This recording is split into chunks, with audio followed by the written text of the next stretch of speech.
দেখছেন যে 6 মাস ধরে উনি কোথায় লুকিয়ে। তো আপনাদের দেখালাম যে সে আছে তার নিজ বাড়িতেই। আসসালামু আলাইকুম প্রিয় দর্শক। তো এখন আমরা ডিপজলের ভক্ত রাশেদা তার ভাইয়ের বাসায় আসলাম। অনেকেই বলেছে সে এখানে তার ভাইয়ের বাসা পাঁচতলায়। তো আমি আসলাম যে ওনারা কিভাবে আছে আমরা দেখব। চলুন, আমি একটা টিঙ্গম দিলাম, তো অপেক্ষা করছি তার জন্য। পুরো ব্লগটা দেখবেন। আসসালামু আলাইকুম ভাই। সালাম। ভাই ভালো আছেন? হ্যাঁ, ইনশাআল্লাহ ভালো আছি। তো আপনাকে খুবই খুঁজতেছিলাম, আমরা বাসাটা খুবই কষ্টে বের করলাম।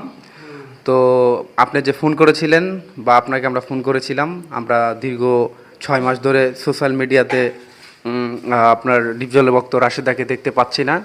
তো অনেক পরে আপনার নাম্বারটা একদিন নিয়েছিলাম। আপনি তো ডিপজলের রাশেদার বড় ভাই, তাই না? তো বর্তমান 6 মাস ধরে রাশেদ আপাকে কোনো সোশ্যাল মিডিয়াতে বা বাইরে কোথাও দেখা যাচ্ছে না, দেখতে পাওয়া যাচ্ছে না। তার মানে সে কি কোথাও চলে গেছে না কোথায় আছে বর্তমানে, আমরা জানতে পারি? তারে আমরা বাসার ভিতরে বাইন্ধে রাখছি, কিসের জন্য সে এদিক সেদিক চলে যায়গা। তার জন্যে আরও 7টা ফ্যামিলি আমরা ব্যস্ত থাকি, টেনশনে থাকি। তো 7টা ফ্যামিলি যদি আমরা টেনশনে থাকি, তাহলে নিয়ে আমাদের তো আরও এই কাজ কাম আছে, ব্যবসা বাণিজ্য আমাদের আছে তো আরও। তারে নিয়ে যদি আমরা সবসময় থাকি, তাহলে খুবই চিন্তে আছি। 7টা ফ্যামিলি আমরা, তারে আমরা ডিপজলের এত পাগল, ডিপজলের সাথে সে দেখা করতে চায়, কিন্তু ডিপজলের তো পাওয়া যায় না। ডিপজলের সাথে অনেক আগে চেষ্টা করছিলাম দেখা করার জন্য, কিন্তু ডিপজলকে আমরা পাইনি। এবং যদিও পাইছি, ডিপজল দেখা করেনি। কেন দেখা করেনি?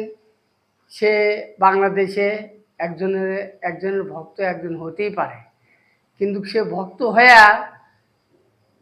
তার ভক্ত, ডিপজলের ভক্ত, তার সাথে ডিপজলের ভক্তর সাথে দেখা করা উচিত, কিন্তু সে করে না। কেন? সে যদি দেখা করতো, এই দেখ ডিপজলের ছবি, এত পাগল।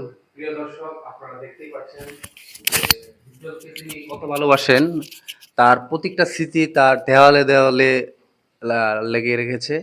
তো দেখতেই পাচ্ছেন কিভাবে তাকে কতটা ভালোবাসলে একটা মানুষ তার নিজের বসত বাড়িতে ছবি রেখে রেখে দেয়। দেখুন কোনো ফ্যামিলির মতো যে সাজায় রাখছে। তো একটা মানুষ তখনই একটা মানুষকে আগলে রাখে, তখন তার গভীর থেকে ভালোবাসে। তার দেওয়ালে পর্যন্ত বাসা বাড়িতে এভাবে ছবি লাগিয়ে রাখছে। তো